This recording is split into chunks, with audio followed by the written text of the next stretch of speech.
kalalabas lang ng statement. Official na statement, may logo ng opisina ni Sara Duterte. Naglabas siya ng statement tungkol sa napapabalita na pagpasok ng 2026, sa buwan ng Pebrero, isusulong uli ang impeachment laban sa kanya. Yun. Ngayon, may reaksyon na dyan mga kabunyog, mga kababayan, si Sara Duterte. Babasahin natin yan, pag-uusapan natin yung reaksyon niya na yan. Pero mapapansin natin sa kanyang reaksyon ako na si Sara Duterte.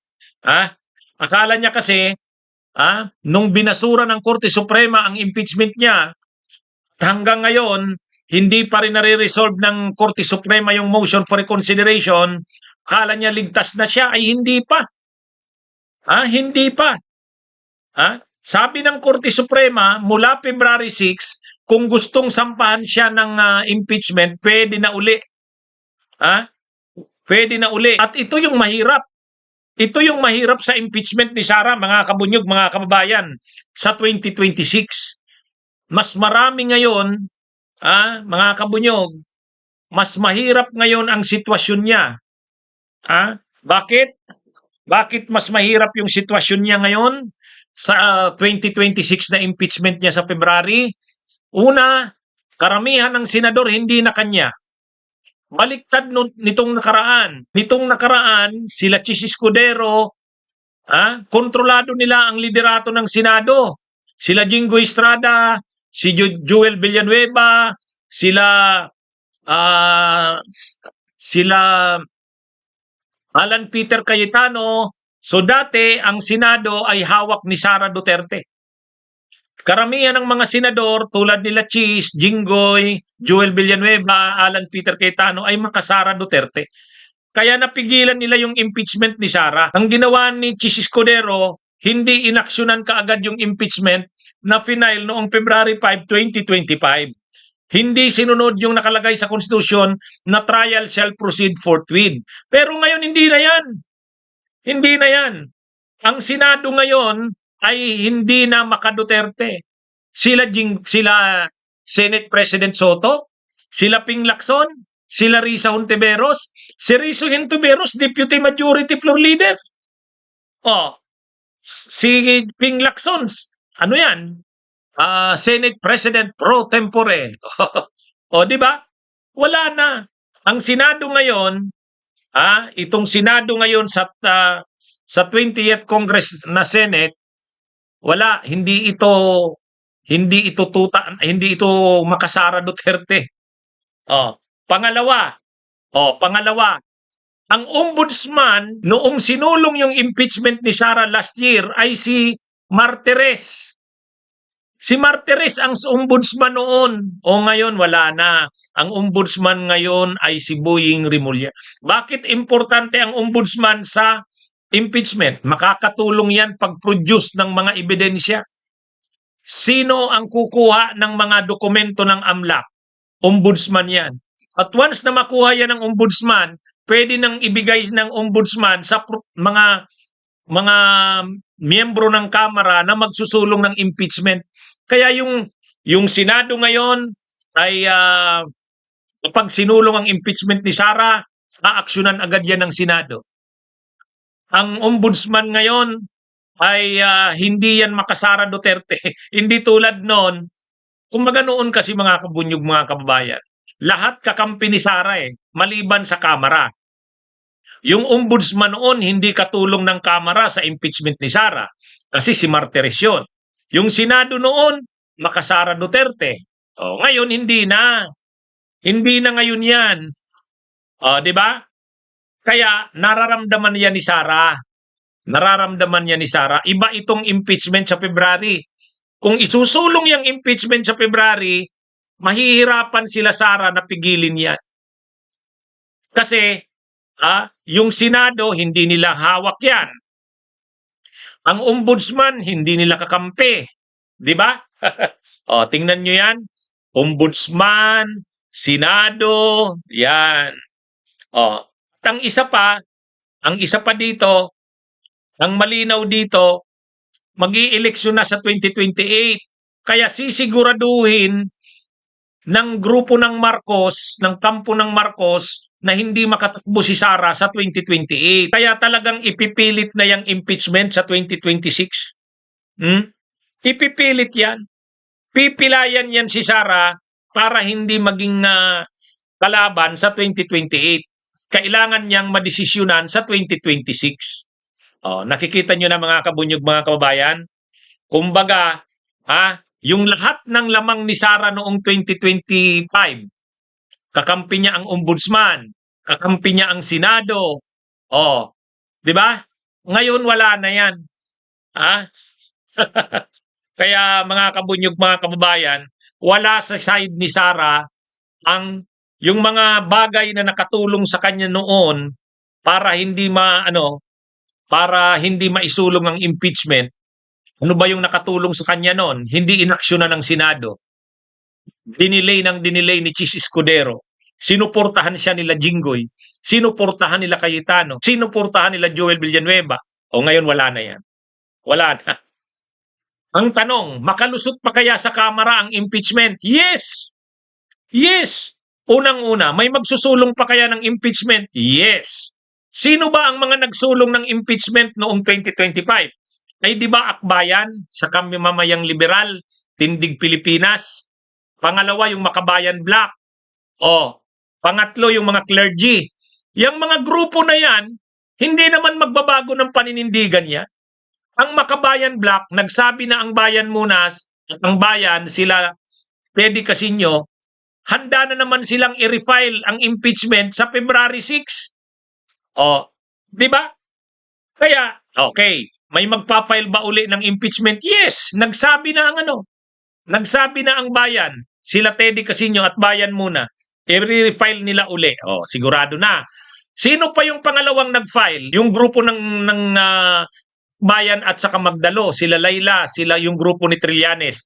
Nagsabi na rin si Trillanes, magpa-file uli sila ng impeachment. Di sigurado na. Sigurado na. Di ba? Ibig sabihin, yung mga nag-file ng impeachment nung nakaraan, nandyan pa rin.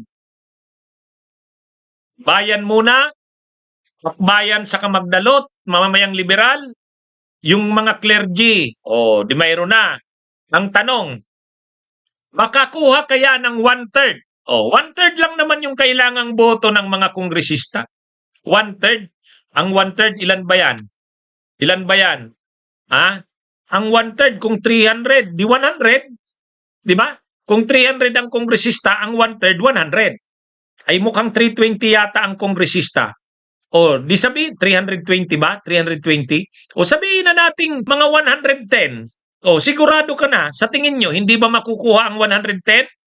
Sigurado makukuha ang 110. Noon nga, ang nakuhang boto ay endorsement kay Sara ng impeachment ni Sara, 200 plus. Ay pinakita naman talaga kasi noon ng Kamara na karamihan ng kongresista para sa impeachment ni Sara. Ngayon, hindi naman kailangang makuha uli yung 215 o 210 o 250. Hindi. 110 lang. 110 lang. Yan mga kabunyog, mga kababayan.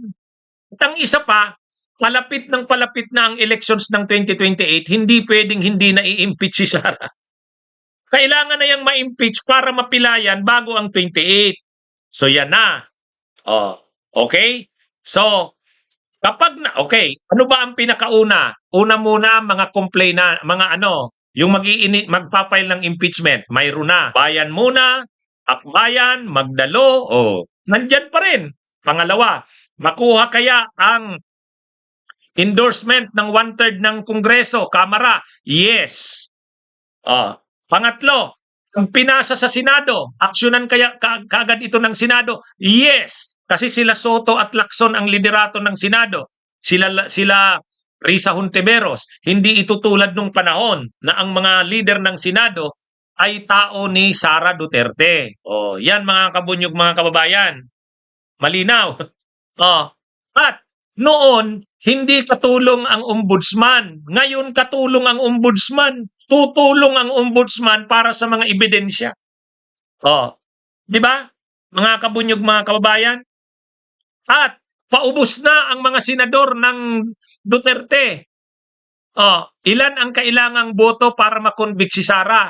Two-thirds. Yang mga senador na yan na makasara Duterte, nababawasan ang nababawasan. Si Bato, maaaresto na yan. Isusunod na si Bongo. Pagkatapos niyan, mawawala sila Chis Escudero, sila Jinggoy, sila Joel Villanueva. Yan. Ano na ito mga kabunyog? Kumbaga, ang sitwasyon ngayon, iba nung nitong taong ito. Itong kasing taong ito, ang problema, yung Senado mismo, makasara Duterte. Mga kabunyog, mga kabayan, makasara Duterte. Kaya, ano ito? Itong 2026 na papasok, hindi, iba na. Iba na ang komposisyon ng Senado. Pabawas ng pabawas ang senador na makasara Duterte. Makakasuhan sila sa ICC o maaaresto sila. Pagkatapos yung iba naman, maarestuhin sa flood control. Di ba? Yan mga kabunyog, mga kababayan. Yan ang totoong sitwasyon ngayon. Kaya natatakot na si Sara Duterte dyan. Alam niya yung sitwasyon na yan. So anong ginagawa niya ngayon? Ang ginagawa niya ngayon, naglabas ng statement si Sara. Mga kabunyog. Naglabas ng statement si Sara. Ngayon lang. Kalalabas lang ni Sara. December 8 ang pizza. Ito yung statement ni Sara. Mga kabunyog, babasahin ko sa inyo. Yan. Tingnan nyo yung pizza, Yan, Sara Z. Duterte, Vice President of the Philippines, 8 December 2025. Okay? Basahin ko to, Ito ang statement ni Sara tungkol sa impeachment. Kasi umiinit nga yung issue ng isusulong uli yung impeachment niya para sa February 2026. So naglabas ng statement ngayon si Sara Duterte. Basahin natin mga kabunyog, mga kababayan. Okay, ito. Statement. The latest pronouncement by some members of the House of Representatives on a new impeachment complaint is not surprising. Its timing reveals a pattern that has become all too familiar. So ang sinasabi ni Sara sa statement ng opisina niya, ito daw mga latest na pronouncement o sinasabi ng ilang mga miyembro ng House of Representatives para sa bagong impeachment complaint, hindi na daw nakapagtataka. May sinusunod daw itong pattern. Ito yung pattern na sinasabi niya. Not long ago, Senator Chis Escudero, Representative Tubi Chanco, and several House members revealed that back in February 2024, signatures.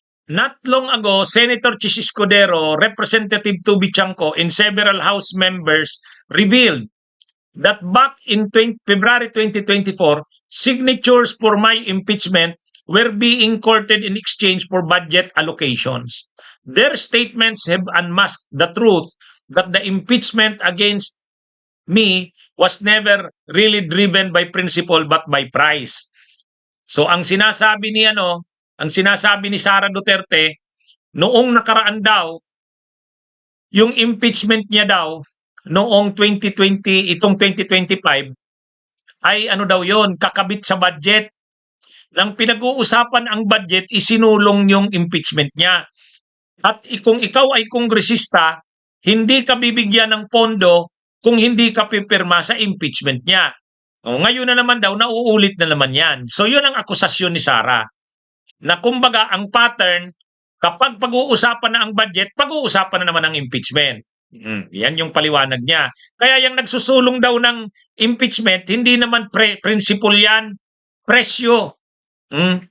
Sabi niya, despite such revelations, no inquiry or investigation was conducted to hold anyone accountable for the billions of pesos that were squandered on political warfare when they should have been used to serve the Filipino people. Ang sabi ni Sara, dapat daw nung lumabas yung sinabi na yan ni Tubi Chanco saka ni Chis Escudero na sinusulong yung impeachment kasabay sa pag-uusap sa budget. Parang, sige, pumirma ka dito sa impeachment, bibigyan ka ng budget. Pero hindi daw yan inimbestigahan. Hindi daw inimbestigahan. Sabi niya, now, This constitutional mechanism is being dangled once again as a bargaining chip right before the 2026 national budget is passed. So those who continue to exploit the impeachment process, stop hiding behind the language of good governance. I have always stood ready to answer any allegation grounded in fact and truth, but I cannot remain silent while the impeachment process is being twisted into a budget-driven racket. Filipinos deserve better. Shokran, Sara Zay Duterte. So sa madaling sabi, yung pinapalabas ni Sara Duterte dito sa statement niya, ang impeachment ay racket. Para sa kanya, ang impeachment ay racket. Yan ang sabi ni Sara Duterte. Anong ibig sabihin ng racket?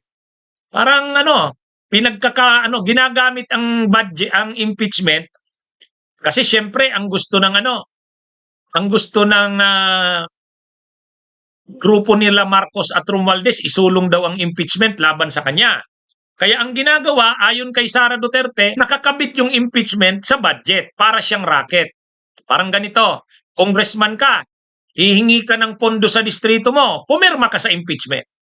Siguraduhin mong susuporta ka sa impeachment.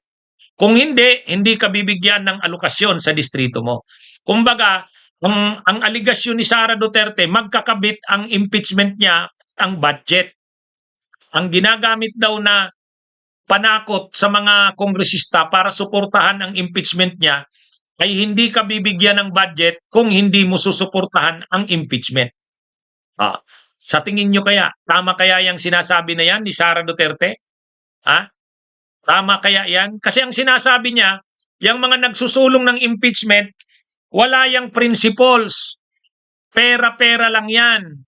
Diyan, tingin ko naman, mali siya dyan. Nagkakamali siya dyan. Yung mga nagsusulong ng impeachment na yan ay ang grupo ng Bayan Muna, Makabayan Black. Yung grupo ng Akbayan. Hindi naman yan pera-pera lang. Hindi yan bayaran. Itong sinasabi ni Sara na parang ang impeachment ay mga bayaran yung kongresistang pipirma dyan, dyan siya nagkakamali naman. Mayroon siguro, may mga usapan dyan tungkol sa budget at pagpirma sa impeachment. Pero sa kabuuan, ang mga nagsusulong niyan, lalo yung mga nag-file ng impeachment na yan, yung Makabayan Black, ibig sabihin, nagpa-file ng impeachment dahil babayaran sila ng pera. Masyado naman tong si Sara. Harapin mo na lang yan, Sara. Kaya mo na naman yan ginagamit yung issue na yan. Pinalalabas niya parang ito daw impeachment na sinusulong, kakabit na naman sa budget. Kasi babayaran ang mga kongresista para pumirma sa impeachment. Ano lang yan? Paninira lang yan ni Sara kasi alam niya mabigat itong impeachment sa 2026. Mahihirapan niya nang mapigilan to. Kung dati, pagkatapos makalusot sa Kamara, pagdating sa Senado, hinarang ni Chis Escudero sa kanila Jinggoy, sa kanila Joel Villanueva, sa kanila Cayetano. Ngayon, hindi na yan mangyayari. Kaya alam ni Sara yan. So ang ginagawa ngayon ni Sara Duterte, nagkakalat ng kasinungalingan. Sinisiraan ang Kamara. Pinalalabas na bayad ang Kamara. Ibig sabihin, isusulong ang impeachment ng mga kongresista, pero sa kabila niyan, babayaran sila ng budget. Yan yung palus. Pero hindi yan. Ihanda mo na lang, Sara, ang yung depensa. Sasabihin mo na naman, handa kang humarap sa impeachment. Tapos pag may impeachment na naman, pipigilan, gagawin ang lahat. Ngayon ang tanong, mapigilan pa kaya ito ng Korte Suprema? Mahirapan na. Kasi ang Korte Suprema, matagal naman magdesisyon yan. Kaya lang naman umayon yung nangyari noon kasi tinagalan din ni Chis na i-hold. Sa katatagal ni Chis Escudero na i-hold yung impeachment, umabot sa punto na naglabas na rin ng desisyon ang Korte Suprema. Pero dito hindi. Pag sinulong ang impeachment ng Kamara, makarating sa Senado, wala na, hindi na kaagad dyan ang Senado, ang Korte Suprema. Kasi magiging mabilisan ito. Magiging mabilisan ito. Ang Kamara, ilulusot kaagad yan. Pagdating sa Senado, aaksyonan din kaagad yan. Wala na, iba na ang sitwasyon ngayon. Dati kasi sila Chis Escudero ang liderato ng Senado, ngayon hindi na. Hindi na. Kaya ang Korte Suprema, hindi naman yan makaka-aksyon kung wala namang i-file na kaso sa Korte Suprema. Kahit may i-file na kaso sa Korte Suprema, hindi ka agad pipigilan ng Korte Suprema ang Kamara at ang Senado. Noon kasi, pumabor kay Sara kasi dinelay ni Chis Escudero hindi sinunod yung forthwith. Kailan ngayon inaksyon na ni Chis? July. Pagdating ng July, nag-aksyon na ang Korte Suprema. Yan yun mga kabunyog, mga kababayan. Kaya dito hindi na mangyayari yan. Wala na sa side ni Sara ang Senado. Yan. Dito mananaig na dito ang tama at ang katotohanan. O ito, isa pa. Isa pa. Ayon kay Senador Ping Lacson, kasasabi lang nito, iimbestigahan ng Senate Blue Ribbon yung sinasabi ni dating Senador Antonio Trillanes na mayroong joint bank accounts si Sara Duterte at saka si Digong Duterte. May statement na ganyan si Senador Ping Lacson. Sabi ni Senador Ping Lacson, nais niyang paimbestigahan sa Senate Blue Ribbon Committee ang aligasyong 2.4 billion pesos na joint bank account umano ni Sara Duterte at dating Pangulong Duterte na ibinunyag ni dating Senador Sani Trillanes.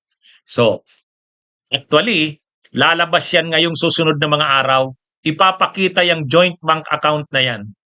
Kapag lumabas yan joint bank account na yan, base sa gagawin ng Senate Blue Ribbon, dagdag yan na ebidensya sa ipafile na impeachment sa February 2026. Mayroon ng statement ngayon si Senate pro tempore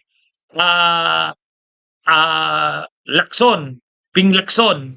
Sabi niya, iimbestigahan ng Senate Blue Ribbon yung aligasyon ni dating Senador Sani Trillanes na may 2.4 billion joint bank account si Sara at si Digong. Bakit kayang ilabas yan? Kasi pwede yung orderan ng ombudsman ang AMLAC. Pwedeng hingi ng ombudsman sa AMLAC ang ang joint bank account na yan. Pwede yan. May kapangyarihan ng ganyan ng ombudsman. Pag nakuha yan ng ombudsman, pwede na itong ibigay sa House para gamitin na ebidensya laban kay Sara. Paano lalabas yan? Dito muna sa investigation ng Senate Blue Ribbon. Ito yung mga bagay na wala nung panahon. Nung itong impeachment ni Sara na sinulong, hindi niya ang ombudsman kakampi nila. Hindi gumagalaw si Martires, ngayon gagalaw si Remulla. Pangalawa, ang Senado, ang Blue Ribbon, kakampi ni Sara. Hindi mag-iimbestiga tungkol dyan sa mga joint bank accounts. Ngayon, sinabi na ni Senate Blue Ribbon Committee Chairman Ping Lacson, iimbestigahan niya yan. Kasi seryosong aligasyon yan. Ay tuwang-tuwa niyan si Trillanes. Kasi gusto rin naman talaga ni Trillanes lumabas yan. Mga kabunyog, gusto ni Trillanes lumabas yan. At maalala natin na hindi naman yan dininay ni Sara Duterte.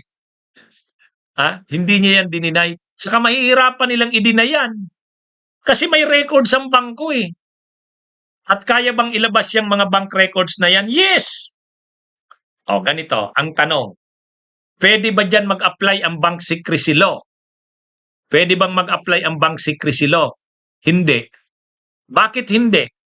Kasi kapag government official ka or employee, pag submit mo ng SALN mo, yung Statement of Assets and Liabilities and Net Worth, sa baba niyan may sinasabi ka doon, wini-waive mo yung right mo sa bank secrecy. Hinahayaan mo ang ombudsman na imbestigahan ang mga bank records mo. Nakalagay yan doon. Ibig sabihin, hindi na kailangan ni Sara ng waiver. Hindi na kailangan ni Sara ng waiver doon sa kanyang bank records. Bakit? Nung nag-submit siya ng SALN, may nakalagay na yan doon. Sinabi niya na yan doon na willing siyang i-waive ang kanyang bank records at imbestigahan ng ombudsman. Nandun yan, ombudsman. Kaya lang nung panahon kasi ni Martires, may ganong power na binigay sa ombudsman, hindi naman in-exercise ng ombudsman. Alam na kung bakit. Pero ngayon kay Remulla, hindi. I-exercise yan ng ombudsman. Pag humingi ng tulong ang Kamara, At pag humingi ng tulong ang Senado, Blue Ribbon, humingi ng tulong sa Ombudsman para i-produce yung bank records ni Sara Duterte, gagawin yan. Gagawin yan ng Ombudsman ni Boying Rimulya, sinabi na yan. Kaya ngayon, lalabas na yan. Lalabas na.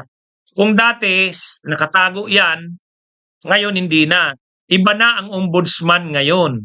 Magko-cooperate ang Ombudsman kapag nagsagawa ang Senate Blue Ribbon ng investigation tungkol diyan sa ano na yan, sa pundo na yan ni bank account na yan ni Sara at ni Digong. May i-expose yan. Pag nakita yan joint bank account na yan ni Sara at ni Digong, magiging matibay na ebidensya yan para sa kanyang impeachment na isusulong sa Kamara. Nakikita nyo na? So iba na ngayon, mga kabunyog, iba na ang takbo ng laban na ito ngayon. Ang Ombudsman ay magko-cooperate na. Ang Senate Blue Ribbon, sabi ni Senador Ping Lacson, mag-iimbestiga sila. Yan wala yan noon. Yang mga bagay na yan, yung Blue Ribbon, yung Ombudsman, hindi yan naging hindi yan naging katulong sa pagsusulong ng impeachment ni Sara. Ngayon mayroon yan. Mga kabunyog, mga kababayan. At nandyan si dating Senador Sani Trillanes. Nandyan pa si dating Senador Sani Trillanes. Tutulong yan. Si dating Senador Sani Trillanes pa naman at saka si Boying Rimulya magkatandem, 'di ba? Kahit sa ICC magkatandem si Trillanes at saka si Boying Rimulya. Dito na naman isusulong ang impeachment. Bonjuji, shout out. Kumusta kayo diyan sa Vancouver? Kaya mga kabunyog, mga kababayan, God works in mysterious ways. Itong mga nangyaring ito ngayon, una ang Ombudsman si Boying Rimulya na. Pangalawa, ang Senate President si Tito Soto na. Ang Senate Blue Ribbon Committee Chairman si Ping Lacson na. Wala. Ano na yan? Mas magiging na ito? Iba na ang magiging takbo ng impeachment ni Sara Duterte ngayong 2026 na darating. Kumbaga, pumapabor iyang mga sitwasyon na yan. Ibang-iba kaysa dati. Una, ang Ombudsman dati si Martires. Hindi naman nakatulong si Martires sa impeachment kay Sara, kumontra pa nga. 'Di ba? Pangalawa, ang Senado noon sila Chis Escudero. Hinarang pa nga ang impeachment ni Sara. Dinilay ng dinilay. 'Di ba? Ngayon hindi na 'yan. Hindi na 'yan. Kaya si Sara Duterte, yung statement niyang nilabas, natataranta na siya, inaakusahan ang Kamara na bayad. Na ang Kamara kaya nagsusulong ng impeachment, pinag-uusapan na naman daw dahil may budget na naman na pinag-uusapan. Akusasyon niya lang yun. Akusasyon niya lang yun. Sabi ni JKL, pinapaiyak mo naman ang mga DDS dito, attorney. Hindi. Ano lang to, di ba? Ito yung totoong kalagayan ngayon. Medyo may tayo ngayon. Noon kasi talagang tayo kay Chis Escudero. Talagang naging pro-Sara si Chis Escudero, yun ang pinakadahilan. Hindi kaagad sinimulan ang trial hanggang sa dumating yung desisyon ng Korte Suprema. Pero ngayon wala na. At saka, ang Korte Suprema, hindi naman sinabing walang basis ang impeachment ni Sara. Ang sinabi lang ng Korte Suprema, hindi nasunod yung tamang rule sa impeachment. Yung rules na sinasabi, susundin na ngayon yun. Susundin na ngayon yun. Bunyog, bunyog, halikan na kasama ka. Bunyog, kapag buklod ay may pag-asa. Luzon, Visayas, Mindanao, isa ang pananaw. Sa bagong Pilipinas ang bunyog isisigaw. Bunyog, bunyog, bunyog.